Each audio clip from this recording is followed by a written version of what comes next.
You only need 3 exercises to help you build stronger legs after a stroke, even if you have spasticity. Hi, my name is Elise. I hold a clinical doctorate in occupational therapy, and I'm also a certified stroke rehab specialist. Let's jump right in. First things first, always check with your doctor or therapist before starting any new exercise or therapy routine to make sure that it's right for you. And lastly, you're not gonna need any equipment for any of these exercises except maybe a chair with arms. With that said, our first exercise will be targeting quads and hamstrings, AKA your thigh. This is a combination of 2 different movements. You're gonna stay sitting down. The first part of this exercise is a seated long arc quad. And this is where you're going to lift one leg up at a time by straightening your knee out, holding and trying to squeeze the top of your thigh or your quadriceps for 3 to 5 seconds, and then slowly lowering with control. Then you can alternate, do the other leg, and go back and forth. The second part of this exercise to target hamstrings is a heel slide. So this is where your feet are gonna come out right below your knee, and you're gonna bring that heel back, squeezing your hamstrings as you go.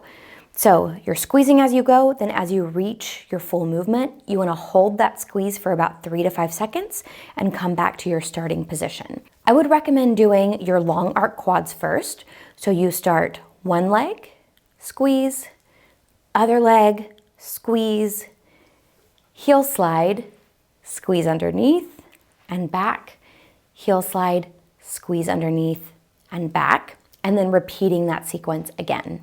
Why does this combination exercise work?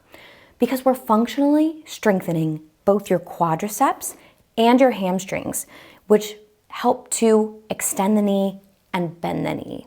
And having both of these muscle groups strong is really key to help you improve your ability to both stand as well as walk with more of a normal gait pattern. So reducing that stiff-legged gait that you sometimes see where it's difficult to bend the knee, or reducing that hyperextension in the knee, which is sometimes what we can see after a stroke. Our second exercise is all about hip flexors and glutes. So again, I have a combination of 2 movements to target both of these muscle groups to get more bang for your buck.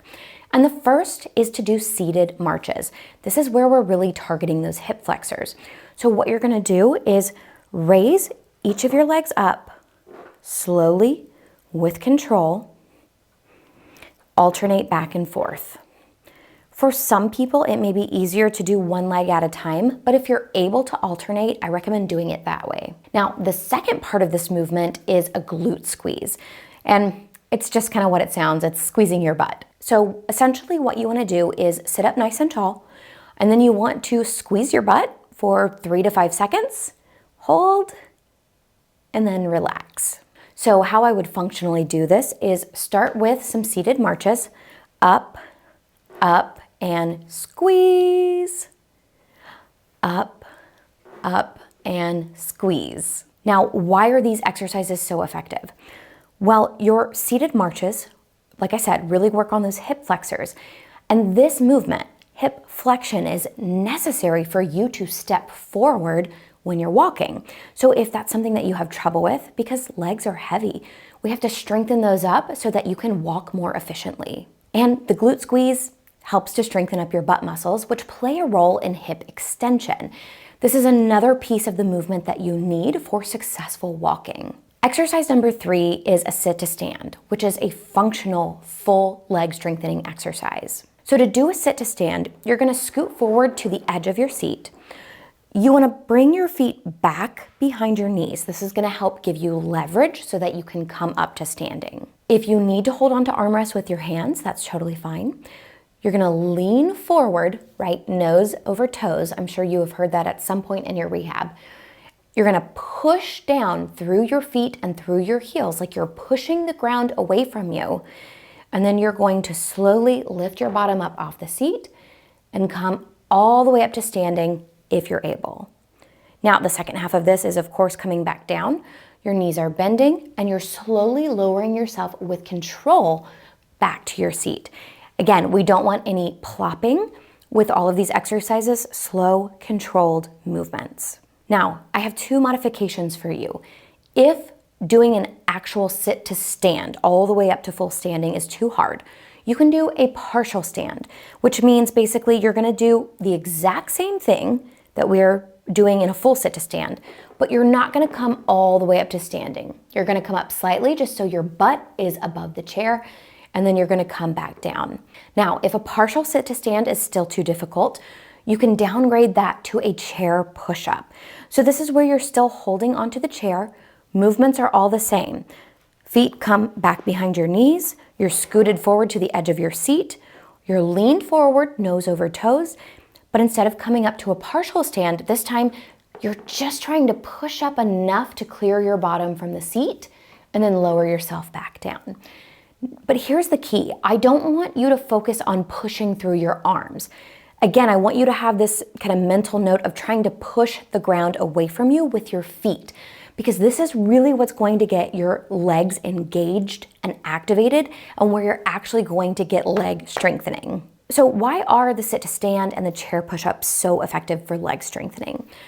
It's because they target all of your lower body musculature at the same time with a very functional movement. You're working on a functional task. Most of us need to go from sitting to standing and standing to sitting in our daily lives. So it's not only helpful to improve your independence and strength, but it also helps to improve your safety with this task as well. Importantly, when you're pushing through your feet, especially through your heels, you're helping to temporarily reduce that calf spasticity because you're getting some nice weight bearing and a semi-prolonged stretch. You're also helping to improve control of your knee musculature, as well as improving your balance and your confidence. So you don't need 20 different exercises to get stronger legs after a stroke. Using this simple routine can help you to build functional strength, and it also leaves the door open to add in resistance if you want more strengthening.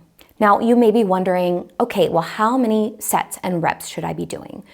Because this exercise routine is focused on building strength, not necessarily just movement, we want to focus on around 2 to 3 sets of 8 to 12 repetitions, really pushing yourself with as much increased intensity as you can give during each set. Now, if you are really pushing yourself with increased intensity, you want to make sure that you're taking rest breaks in between each of your sets, as well as rest days in between each of your working days. And these rest days are really crucial. It's important not to push too hard too fast, because rest is where repair happens in your body and where your strength is actually built. You're not building strength in your workouts, you're building it when you're resting. Leave me a comment and let me know what exercises have been most helpful for you to rebuild leg strength after your stroke. If you found this video helpful, please make sure to leave it a like, subscribe to the channel, become a channel member by clicking on the join button, or leaving us a super thanks by clicking in the YouTube bar below. And of course, a huge thank you to all of the donors who make this nonprofit possible, with a special thank you to Modus Nova and Joseph M. in our Empower tier on Patreon. Thank you all so much for watching. I'll see you next time.